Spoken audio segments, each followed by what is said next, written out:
तर hey guys 8 दिवस झाले ब्लॉग बनवला नाही. आज म्हणजे एवढे दिवस मी माझ्या ऑर्डर कंटिन्यू चालू होत्या, मला टाईम भेटत नव्हता. आज ब्लॉग बनवायचं कारण म्हणजे खूप असं दुःखाचं असं कारण आहे आमच्यासाठी, आमच्या मित्रपरिवारांसाठी. काल 3 मे 2024 माझा मित्र, आमचा जिगरी जितेश अंबेकर, खूप चांगला असा मुलगा होता. त्याने काही सुसाईड केलं. एक रिझन काय कोणाला काय समजलं नाही. त्याचा फोटो तुम्ही बघा, हा त्याचा फोटो आहे.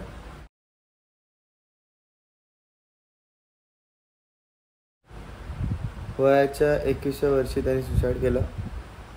सुसाईडचं रिझन अजून कोणाला काय समजलं नाही. कोणत्या टेन्शनमध्ये होता काहीच समजलं नाही आम्हाला अजून.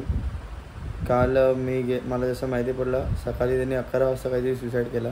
फास्ट घेतला त्याने घरामध्येच. घरी कोण नव्हतं, आई वगैरे पालघरला होते आणि भाऊ आणि वहिनी कामावर होते. सिच्युएशन काय होतं काहीच समजलं नाही. जसं माहिती पडलं मला रोहितने फोन केला, तसं मी गेलो हॉस्पिटलला आणि तिथे जाऊन बघितलं तर पूर्ण म्हणजे क्रिटिकल कंडिशन होती. आणि सुसाईड, माझं असं म्हणणं आहे की सुसाईड का करता? आपल्याला एक लाईफ दिलेली आहे देवाने. आपली लाईफ जी देवाने दिली आहे ती फक्त आपल्यासाठीच नाही आहे. आपल्यासोबत खूप जणं जॉईंट असतात, खूप जणं आपल्या लाईफवर निर्भर असतात.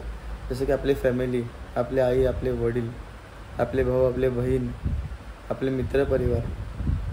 तर म्हणजे मला शब्दच नाही त्यात मला बोलायला की मी काय बोलू. तुम्ही का असं केलं, का तू सोडून गेला आम्हाला.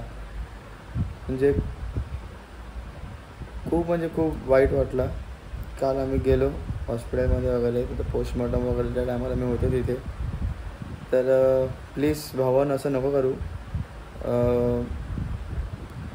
म्हणजे तुम्ही सुसाईड करून निघून जाता, पण जे राहतात त्यांच्या लाईफवर एवढा फरक पडतो. एवढं ते डिप्रेशनमध्ये जातात, एवढं ते मोटिव्ह होऊन जातात की ते स्वतः पण जीव द्यायला जातात. काल जसं झालं, संध्याकाळी त्याची डेड बॉडी जळून त्याचा एक मित्र आहे शिवम करून, तो सुद्धा तिथे जीव द्यायला जात होता. त्याला समजावलं. कसंच ते आपण बोलतो की आपला मित्र, आपण मित्रांसाठी आपण जीव द्यायला तयार, पण आपण आपल्या फॅमिलीचा पण विचार केला पाहिजे, आपला पण विचार केला पाहिजे. जीव देऊन कोणत्याही प्रॉब्लेमला सोल्युशन भेटत नाही. तुम्हाला काय टेन्शन असेल तुम्ही आईवडिलांशी शेअर करा. आईवडील तुमचे समजा तुम्ही काही शेअर नाही करू शकत तर तुमचे मित्र ते मित्रांना शेअर करा. तुम्ही डायरेक्ट असंच कोणतं मोठं पाऊल जे उचलू नका ज्याच्याने बाकीच्यांना त्रास होईल. माझं म्हणणं हे आहे की बाकीच्यांना त्रास, आपण स्वतःला तर त्रास होतोच, सुसाईड करून तुम्ही निघून जातील, पण बाकीचे ज्यांना त्रास होतो त्याचं काय. तर जितेशने खूप चुकीचं केलं. तो आता नाही आहे आपल्या लाईफमध्ये. तर माझं त्यांच्या मित्रांना हेच सांगणं आहे की बघा, आपला मित्र होता, जिगरी होता, मी पण मान्य होता, माझा पण मित्र होता तो. मलाही खूप वाईट वाटलं, पण त्यांनी सुसाईड का केलं ह्याच्या मागे तुम्ही रिझन तुम्ही बघा. त्यांनी सुसाईड केलं म्हणून तुम्ही पण सुसाईड करणार हे नको बघा. त्यांनी सुसाईड का केला, त्याच्या मागे कारण काय आहे हे पहिला बघा. आणि आजकालचं खूप ट्रेंडिंग चालू आहे की एखादी व्यक्ती आपल्याला सोडून जाते तर आपण लगेच व्हॉट्सॲपवर, फेसबुक, इंस्टाग्रामवर त्याचा फोटो टाकतो आणि आपण लिहितो भावपूर्ण श्रद्धांजली. ते एक बरं आहे की आपण आपल्या भाषेत, आपल्या मातृभाषेत लिहितो भावपूर्ण श्रद्धांजली. आता नवीन ट्रेंड, आता नाही खूप टाईम झाला ट्रेंड गेला आहे, RIP, RIP, full form rest in peace, सगळ्यांना माहितीच असेल. तर हे रेस्ट इन पीस हे सगळं याचा अर्थ तो खूप मोठा आहे. आपला जो व्यक्ती आपल्याला सोडून जातो त्याला श्रद्धांजली द्यायची असेल तर एक अशा चांगल्या गोष्टी लिहा की जी व्यक्ती आपल्या लाईफमध्ये निघून गेले, त्याच्या जाण्याने आपल्याला काय, आपल्या मनात काय व्यक्त होत आहे, हे 2 शब्द खूप चुकीचं केलं, खूप वाईट वाटलं. हे शब्द लिहून पण तुम्ही एक श्रद्धांजली देऊ शकता. भावपूर्ण श्रद्धांजली आपण जे लिहितो त्याला काहीच भाव नसतो. मीन्स असं बोललं गेलं की आपण पोकल, ते भावपूर्ण श्रद्धांजली पोकल आहे. जी व्यक्ती आपल्याला सोडून गेले त्याच्याबद्दल 2 मिनटं डोळे बंद करा आणि विचार करा की आपल्याला काय वाटतं, आपल्या मनामध्ये काय वाटते ते तुम्ही व्यक्त करा. खूप वाईट वाटलं एवढे तरी किमान आपण बोलू शकतो. आणि हीच भावपूर्ण श्रद्धांजली आहे. खूप वाईट वाटलं मला किंवा तिच्या जे काय एक्सपायर झाल्या त्यांच्या काय आठवणी असतील ते तुम्ही व्यक्त करा. जे व्यक्ती गेले त्याच्या जाण्याने आपल्याला व देशाला किंवा त्याच्या फॅमिलीला काय नुकसान झाले हे तुम्ही व्यक्त करा. किंवा त्याच्या असण्याने अजून काय काय होऊ शकत होतं हे तुम्ही व्यक्त करा. असं तुम्ही भावपूर्ण श्रद्धांजली देऊ शकता खूप चांगल्या प्रकारे.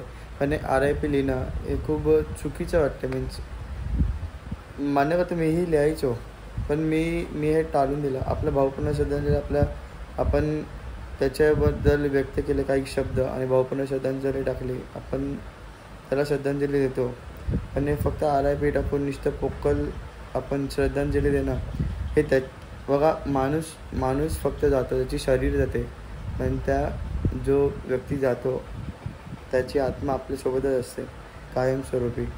ती आपल्याला बघत असेल.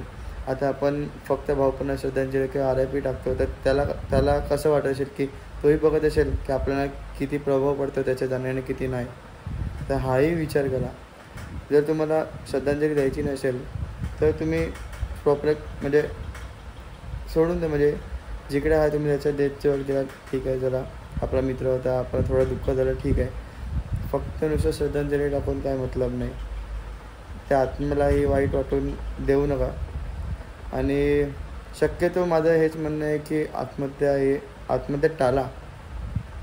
खूप सारे सोल्युशन असतात लाईफमध्ये. प्रॉब्लेमला हर एक प्रॉब्लेमला सोल्युशन आहे. असं एक प्रॉब्लेम नाही ज्याला सोल्युशन नाही आहे. तर कृपया आत्महत्या टाळा. काय असेल प्रॉब्लेम तर मित्रांमध्ये शेअर करा, फॅमिलीमध्ये शेअर करा. कोणतं ना कोणतं सोल्युशन नक्की निघेल. आणि हे 4 ओळी मी फक्त बोलू शकतो की बोटांपासून नखं कधी लांब नाही होऊ शकत. छोट्या गोष्टीवर जीव नाही देऊ शकत. जिथपर्यंत आयुष्य आहे जगून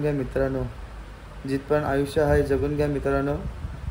देवाच्या दरबारात आत्महत्यासारख्या गोष्टी स्वीकारल्या नाही जाऊ शकत. तर कृपया करून आत्महत्या टाळा.